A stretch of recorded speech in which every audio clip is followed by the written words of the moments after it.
Which item in this picture do you think negatively affects people's health more than anything else? Alcohol? Cigarettes? The donut? Hamburger? Sure, they're all pretty bad for you, but most people know that and at least try to limit their intake somewhat to these items, even a little bit. But it's the things we don't think about that can really cause damage. Things we use every day so regularly we don't even think about how its constant use could actually be killing us. The real culprit is the chair.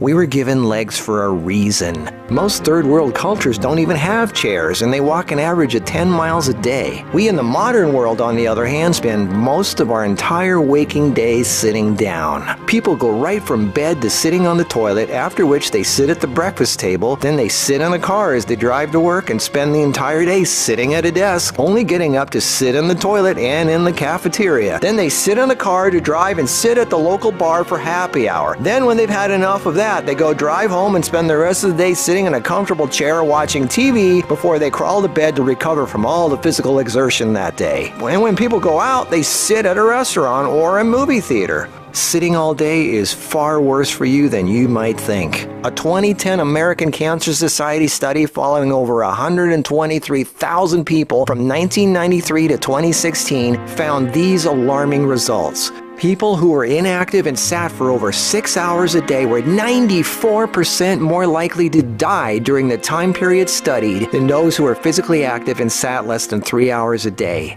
That's almost 100%. And get this, findings were independent of physical activity levels. The negative effects of sitting were just as strong in people who exercised regularly. 60%, that's over half of employees surveyed, were convinced they would be more productive if they had the option to work on their feet. Medical experts have started referring to long periods of physical inactivity and its negative consequences as sitting disease. Below this video are links to an endless list of medical studies showing physical inactivity and low fitness are serious threats to cardiovascular health. Even with a low body fat index, sitting has been linked to non-alcoholic fatty liver disease. Studies showing differences in brachial and femoral artery responses to prolonged sitting. Studies showing reducing sedentary time may protect DNA. Sedentary lifestyle has been linked to depression. How sitting less increases muscle mass. Multiple studies linking diabetes to inactivity and sitting. Cells in idle muscles don't respond well to insulin, so the pancreas produces more and more, leading to diabetes. And how 5 minutes of standing every half hour can improve glucose metabolism and really help postmenopausal women who are pre-diabetic. Blood pressure drops when standing compared to sitting. A Cornell University study found that sitting more than 1 hour induces biochemical changes in lipoprotein lipase activity, that's an enzyme involved in fat metabolism, and glucose metabolism, leading to deposits of fats in adipose tissue rather than being metabolized by muscle, and increases heart attack risk, coronary heart disease, and kidney disease. This happens in both fit people who do regular aerobic activity and also unfit overweight people. This means regular exercise does not cancel out these effects of sitting the rest of the day.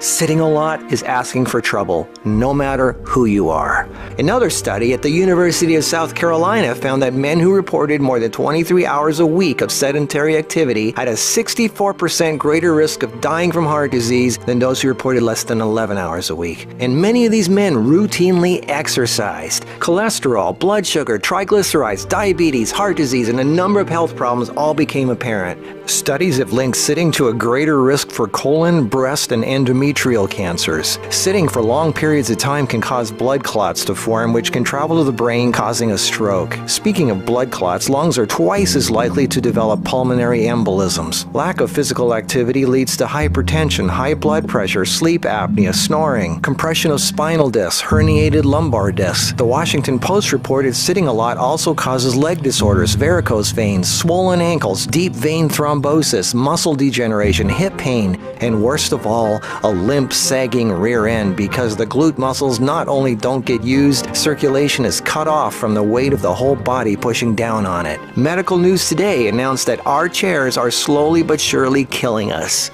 The links to all these studies are listed below this video. So what do? We have to work, right? Well, the first thing to have to look at, obviously, is our desk. It's actually becoming commonplace in many offices, factories, and even schools globally to switch to standing desks. They even have desks that instantly adjust from sitting to standing position and back down again as needed. Just Google standing desks and you get all kinds of companies. I myself use standing desks to do my video editing and even have a treadmill desk for doing my office work and online stuff. I find this much more effective than the bicycle desk I have for working on the computer. Even though my legs are moving, you're still sitting, and the leg muscles are not supporting the weight of the body. And this is why being on our feet is so important and effective. The act of standing requires all kinds of muscles to keep us from falling over. Muscles all over our body are constantly adjusting, tightening, and loosening to keep us balanced, from our feet to our legs to our torso, arms, and neck. That's thousands of muscles, big ones, little ones, constantly working to keep us from falling over. And all this work requires energy, which of course comes from our food, and fat, which doesn't get used if we sit around all day. So do as much as what you normally do standing up if you can. And if you can't, stand up every half hour for 5 minutes. Even if you don't do much, just stand up. And if you really want to get things moving, do some squats. And I don't mean 3 or 5, I mean 20 or 30. Take the stairs instead of the elevator. Throw out the TV and do more yard work. Clean up the house more. Do more repairs. Go to the park. Walk down the street or just stand around. Anything. You are not designed to sit. You are designed to be upright. Half your body is legs. They are there for a reason. Use them. If you value your life, get off your ass.